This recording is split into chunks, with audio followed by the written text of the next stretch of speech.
good morning to everyone.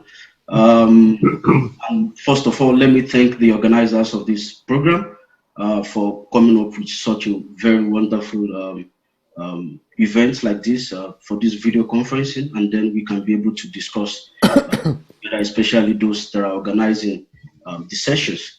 Let me also thank my senior colleagues who gave me the permission and the go ahead to present this session on their behalf. So I thank them so much. As a matter of introduction, my name is Opeyemi Adewumi from the Instituto Politécnico de Tomar. And the idea this morning basically is to present this session, of course, to have a very robust conversation, hopefully coming next year, 2021. So what we set out to achieve in this session is basically to have a very robust conversation around a unique and outstanding structure. You could call it a Neolithic phenomenon, megalithic mounds, and by discussing the geoarchaeological and environmental approach to study it. And of course, having in mind the site formations and the subsequent modifications. And it is very important to know that just like we all know that one of the most important and visibly prominent, and if we could call it a permanent archaeological structures that cut across the world, it's a megalithic mounds. And from our side, in terms of geoarchaeological assessment, we will be looking out for papers and presentations that in one way or the other has applied either a methodology as a single methodology approach or a multi-phased approach in terms of combination of more than one methodology to the study of this phenomenon. And so basically I highlighted a few things, a few of the methodological approach that we will be looking at to see, either in terms of sedimentology analysis or petrographic characterization, micromorphology, and geo-analysis. Of course, there are other geoarchaeological approach and techniques that could be applied to this Neolithic phenomenon, and we'll be very, very much interested to see people present their cases using any or combination of these methodologies. I would like to digress a little bit and go into the aspect of geoarchaeology, of course, as it relates to megalithic mounds. So basically, the idea is to see what each case or each site will be presenting in terms of basically stratigraphic context, in terms of course, one of the focus of one of the two focus of this session, in terms of site formation, of course, in terms of modification of the site, what has happened across over time, in terms of the evolution of the megalithic mounds of the site, and in terms of territorial context, in terms of the landscape and all of that.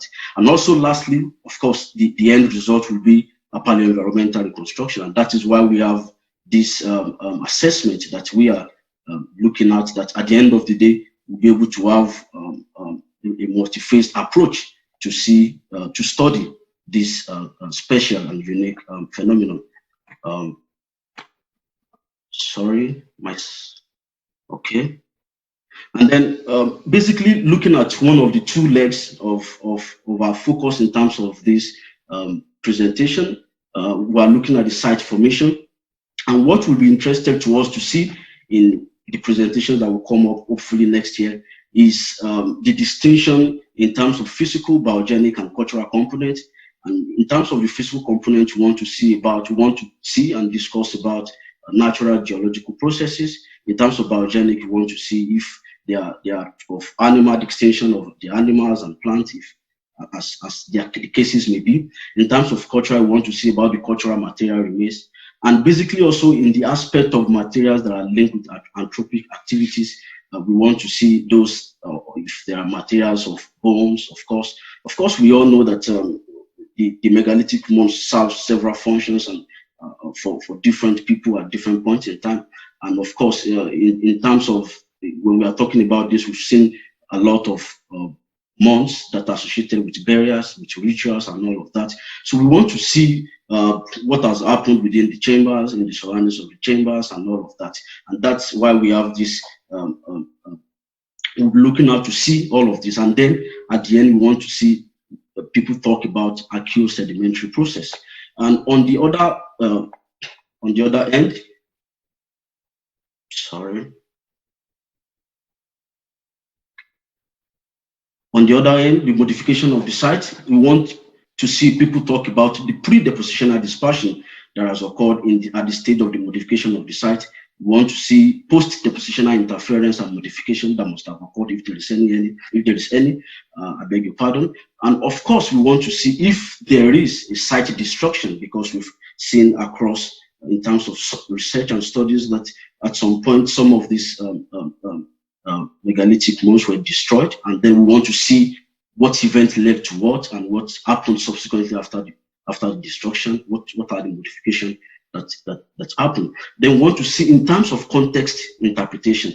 Of course, in this is relative to either most of the materials are still in primary context or semi-primary context or secondary context, as the case may be. And lastly, in conclusion, and to sum all of this up, what we look out for in these sessions basically is people of different geoarchaeological background and environmental background presenting different cases across the world.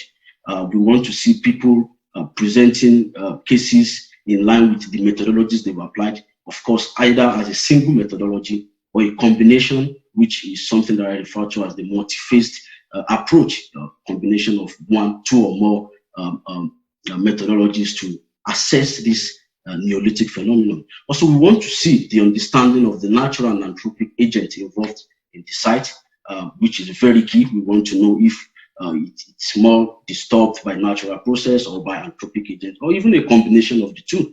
We also want to see, of course, at the end, the environmental data that are for or against the agent. What are the data that supported any of the agent involved, or even the combination of the two? So basically, what we intend to see is at the end of the day to have a very robust conversation around this session, and therefore it is my hope, or I hope, that next year we will have presentation on different cases across the world that will lead us to having a very interesting discussion and a very interesting collaboration.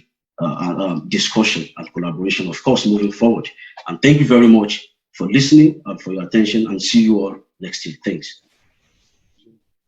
Thank you. So I don't know if you have questions for me, or I will be very Thank you very much, Adewumi. I like very much the presentation for multiple reasons. I like the design.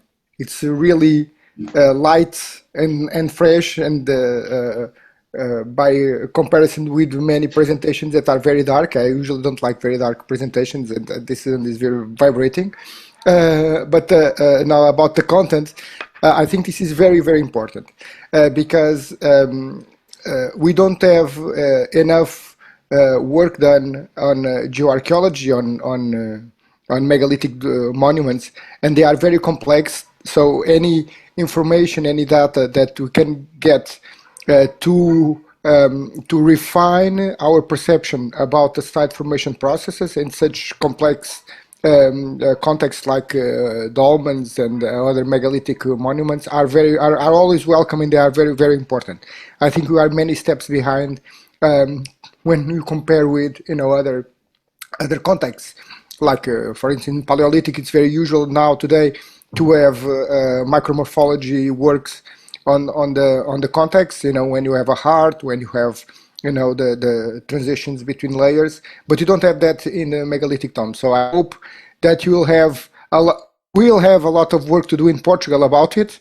As you know, there are a lot of people very interested in your in collaborating with you, and I hope that your session will be. I know that will be a success, but I will expect that 1 year from now, we'll have even more presentations to be available on this session. Thank you very much. So it's now time to pass for session 13 and 15 by George Nash, and moving for the next meeting. Thank you very much.